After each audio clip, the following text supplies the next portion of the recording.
Okay, everybody. Thanks for joining us. I've got Coach here. I'm going to turn it over to him to start with opening comments and then take your questions on Indiana. Obviously, we were disappointed with the way that we played on Saturday. I didn't think we were very tough. I didn't think we were very smart. I said those things after the game. I think after watching the film that certainly was the case watching it. We didn't play like we practiced. We didn't play like we did, obviously, the previous Sunday. That was disappointing. We've got a basketball team that's immature, and in a lot of areas they've got to grow up. I've been challenging them on that the last couple of days, but, at the end of the day, we've got to play with the same effort and energy level and attention to detail that we did in the Purdue game, and we got to try to do that every day. I thought we did that in practice. I was a little bit surprised the way we played Saturday. I just didn't think we would play like that. I thought Hill was the one guy that was, maybe a bright spot from a consistency standpoint in back-to-back games. But, as a whole, we've got to be a lot better with that. And can't use youthfulness or, injuries or continuity or all those things like that as an excuse. We've got to man up, and guys got to figure out that it's important that every day matters, every game matters, every practice matters, every rep matters, every drill matters. And guys got to start to gravitate towards those ideals, which we take pride in. Until they do, then we'll play up and down and be inconsistent. And, I think that's, really the theme for us kind of heading into this one is we want to try to, continue to, build more like we had during the week of practice and did off of Purdue with energy and effort and some toughness and purpose and attention to detail. And, I think that's what good basketball teams have, those qualities. Right now we don't have nearly enough of those qualities in a consistent fashion. And, so that's the next step for us.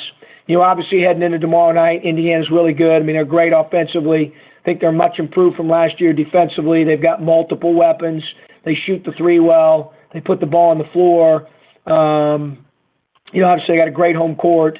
So, it'll be a great challenge for us right now. I'm anxious to see from a toughness standpoint, from an energy standpoint, from an attention to detail standpoint.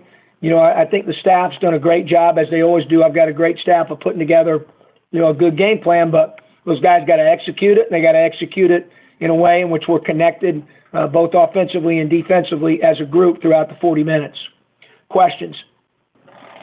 Hey, Coach, this is Scott. Yogi Ferrell, a senior now, has been in Indiana, seems like forever, but where do you see, his game now as maybe, compared to the last few years? I mean, does it just seem more complete?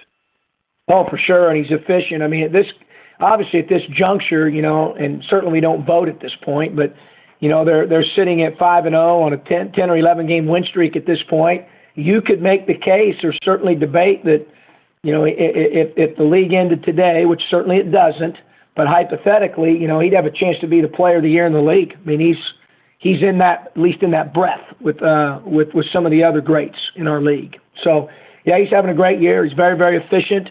I think he's great in the guts of the game. I think he plays both ends of the floor, and he has the ability, obviously, to score and make guys better. Yeah, I think he's a complete player, and obviously his speed, his quickness, and his ability to make guys better as well as hurt your scoring, and his ability to shoot the ball deep off both bounce and catch. I mean, he puts you in a lot of predicaments. He's a terrific player. Coach, this is Lauren. Any more thoughts about what you can do to help in the two areas that seemed to be short the other day? Was the rebounding in one case and the excessive three-point shooting? Yeah, the rebounding, obviously, it sounds simple, Lauren, but you got to, with where we're at right now, we've got to get that done by committee. I've said that over and over. It's a delicate balance between saying, hey, we got to man up, we got to be more physical, we got to block out, but then also being, as Izzo called it when Valentine was out, real. And the reality of it is, two guys are sitting on the sidelines that are our best rebounders per minute play. One of them happened to lead the Big Ten last year in rebounds per minute play. So, that is what it is. It's not an excuse. It's reality. It's fact. Yep. So we've got to figure out a way to do it by committee, and everybody's got to participate on that end. Restrict guys from shooting? I'm sorry? Do you ever put any restrictions on guys from shooting three-pointers? I mean, yeah, guys know their role, and we had some guys play outside their role and character the other day, and that's what I meant by playing smart. Got to play a lot smarter than what we played the other day. We certainly did that against Purdue and have done that in some other games. You know, our guys obviously chose not to do that at nearly as much, you know, of a level with purpose on Saturday. That was disappointing. But, you know, obviously we've talked about it. We've showed film. Our guys know what are good shots for our team and good shots for them individually. And, you know, I expect us to be better with that tomorrow. Coach, it's Jordan. You've been watching JCL play for quite some time. I think you said since he was in the 8th grade. What really drew you to him as a player as you watched him develop and brought you to the decision, you know, offer him and kind of keep with him over the years? Yeah, I think two things. I think one, I think JCL is a work in progress right now. Obviously, you know, he didn't start practice until November, but I think he's getting better. But I think one of the things that drew me to him, really a couple things. One is a two-way player. I think he's got a chance. Although right now he's making his, you know, lion's share of, you know, defensive mistakes, but we've got some other guys that are doing that as well, and he's trying to clean that up. I do think he's gotten a little bit better there. But at the end of the day, I think he has the potential to be a two-way player, a guy that affects the game offensively with his shot making and shooting ability, and also defensively. So that's kind of what we're counting on, and I think he can do that. And then obviously the second thing would just be his character, you know, who he is as a student, you know, who he is off the court, you know, who he is as a person. So for me, I think those are the things that stood out, and he's certainly, you know, done a good job in all those areas this year. Obviously, it's been a different year for him with no summer, no preseason, you know, practice, no fall training camp, because he didn't really start till November 1. But he's made a lot of progress. He cares. I think he's getting better. I think he has a lot of potential. And I'm looking forward to him having, you know, hopefully a strong finish to this year, but also getting an off season with him where, you know, lifting and he can go through a full regimen of that because he's a kid that loves the game. I think he'll take to those things, and I anticipate his game to continue to jump forward, you know, between year 1 and year 2. This is Scott again. I'll follow up on JCL. You know, he's obviously his three-point shooting is his big strength offensively, but he said, you know, he was maybe trying to, you know, attack the rim a little more, you know, create a little more, you know, for his teammates. Where does he need to go in that regard to add that to his already strong three-point shooting? Well, he needs to stay within his role right now and his strengths. And, you know, we'll continue. I always tell those guys that, you know, the off-season is a time to continue to enhance your game, whether it's strength or body fat or conditioning or, you know, left hand or right hand or mid-range or, you know, right now we need him to play within his role and inside his wheelhouse as we finish this season, and we need all of our guys to do that and to be smart about doing that, about playing to our strengths.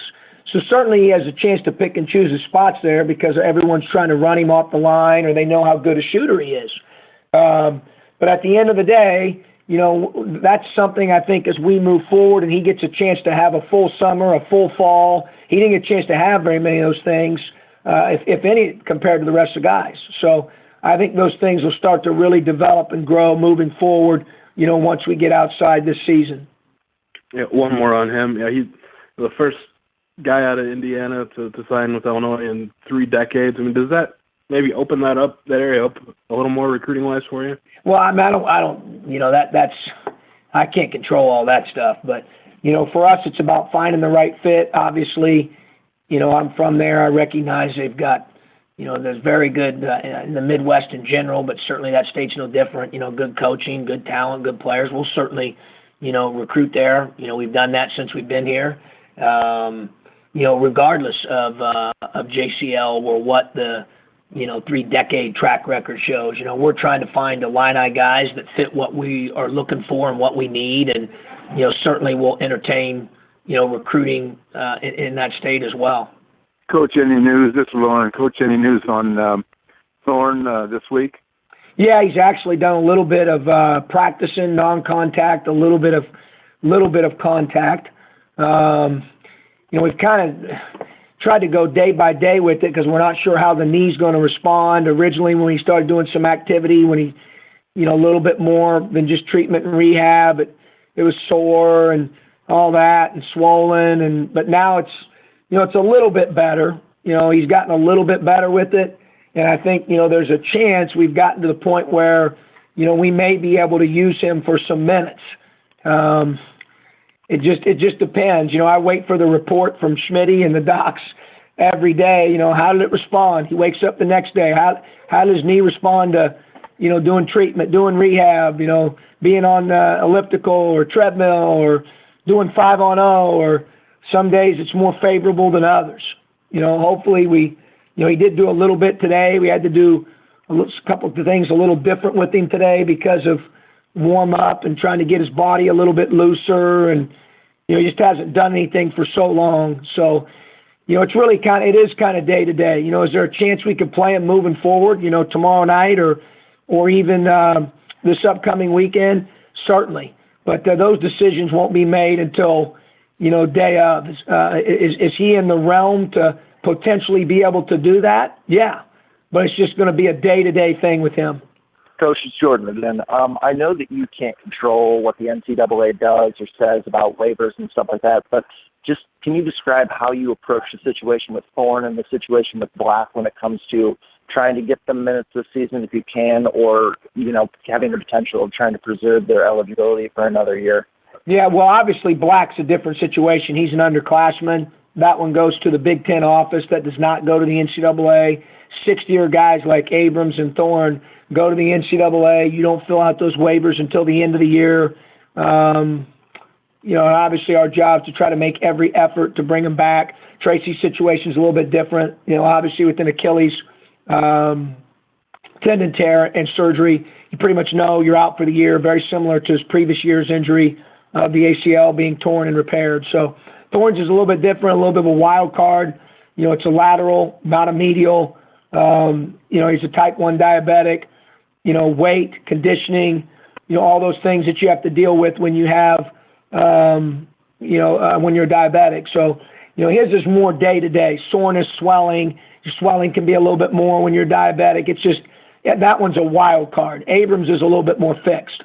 So, again, as I said earlier, we're kind of dealing with Thorne right now a little bit day-to-day. We've known for a few days or, really a few days before the Nebraska game that there was a chance he was ahead of Leron's schedule. I mentioned that last week, but, he looked, like I said, he looked decent, was able to go a little bit yesterday, went some today.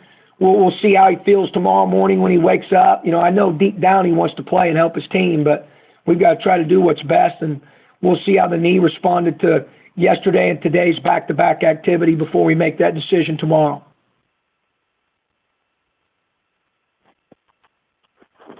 Any final questions? Thanks, Coach. Okay. No problem. Thank you. Thanks, Coach. Yep. Good to see you. Thanks.